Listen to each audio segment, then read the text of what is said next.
benn étudiant fële ci université Cheikh Anta Diop ñàkk na bakkanam mi ngi tudd Abdoulaye Ba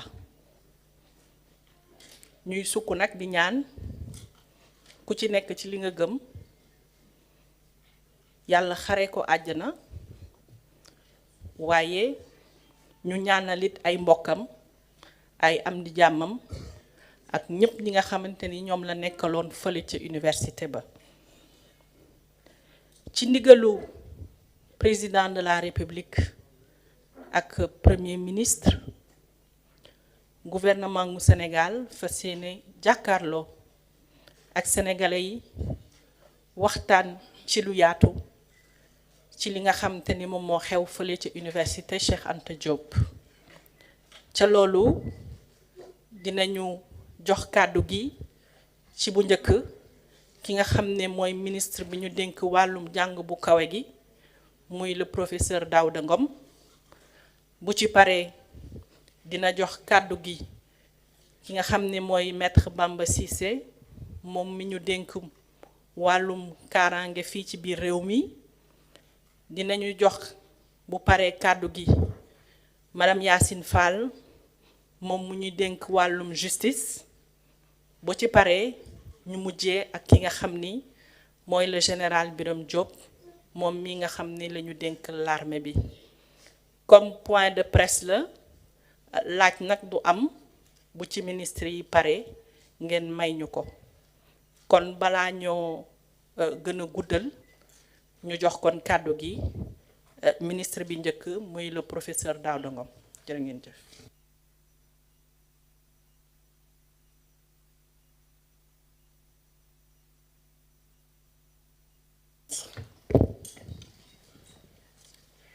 Je tiens tout d'abord à ma qualité de ministre de l'Enseignement supérieur, de la Recherche et de l'Innovation, à m'incliner respectueusement devant la mémoire de Abdoulaye Ba, étudiant en licence 2 à la faculté de médecine, de pharmacie et d'odontostomatologie. À la suite de cet événement tragique, j'exprime mes condoléances les plus attristées aux parents de la victime. Ces condoléances s'adressent également à la communauté universitaire en général et à la communauté estudiantine en particulier. J'ai une pensée profonde pour tous les blessés à qui je souhaite prompt rétablissement. Ce décès survient dans un contexte marqué par une crise récurrente liée à la gestion des allocations d'études, laquelle est exacerbée par les dysfonctionnements cycliques du système universitaire. Les universités sénégalaises ont été fortement impactées par le chevauchement d'années académiques, résultant en partie des crises sanitaires, notamment la Covid-19, et sociopolitiques entre 2021 et 2024. Ces dysfonctionnements conjoncturels se sont greffés à des lacunes structurelles de notre système d'enseignement supérieur. En dépit de la grande résilience de celui-ci, ses performances et sa crédibilité ont été fortement éprouvées, entre autres par la massification de la population estudiantine, mais également le déficit d'infrastructures. Concernant la question des bourses, qui a été à l'origine des troubles, je dois l'admettre qu'il y a eu peut-être une incompréhension entre les étudiants et l'administration, parce que depuis le début de l'année académique, les bourses sont régulièrement payées le 5 de chaque mois. À ce jour, l'État ne doit aucun arriéré de bourse aux étudiants. Peut-être le point d'achoppement, c'est que dans le cadre des réformes enclenchées par mon département, il a été décidé de faire coïncider la durée d'obtention de la bourse au temps de présence effectif de l'étudiant dans les universités.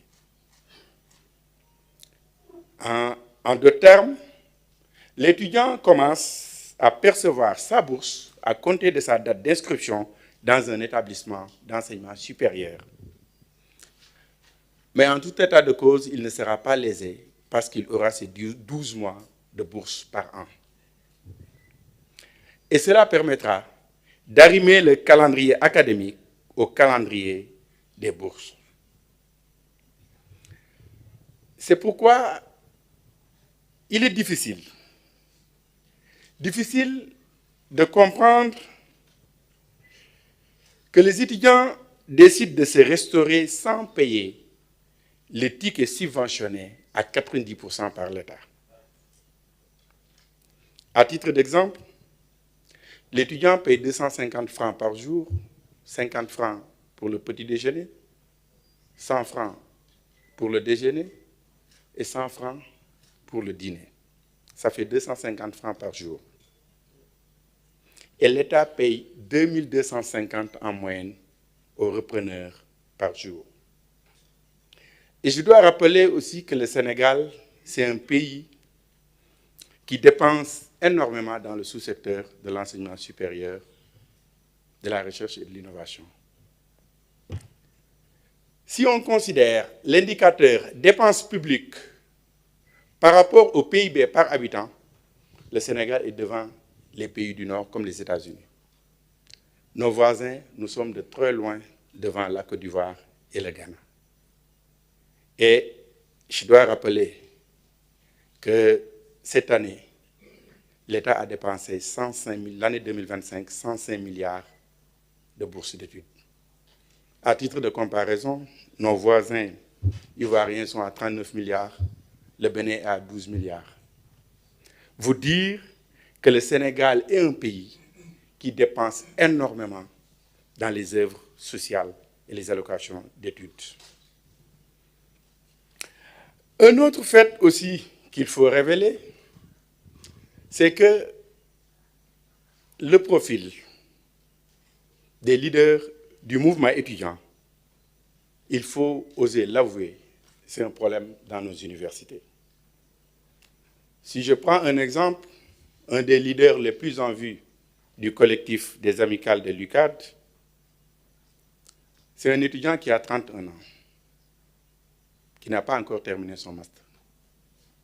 Et il a fait 10 ans à l'UCAD depuis 2016. Pour des études de master qui doivent durer 5 ans, on ne peut pas faire 10 ans et continuer à diriger le mouvement étudiant.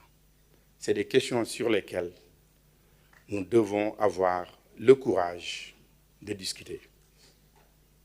Il est également établi que certains dirigeants d'étudiants subissent des influences extérieures, plus particulièrement l'influence de politique. Autre chose que je dois préciser à l'endroit des Sénégalais, c'est que les franchises universitaires n'ont jamais été violées par l'État.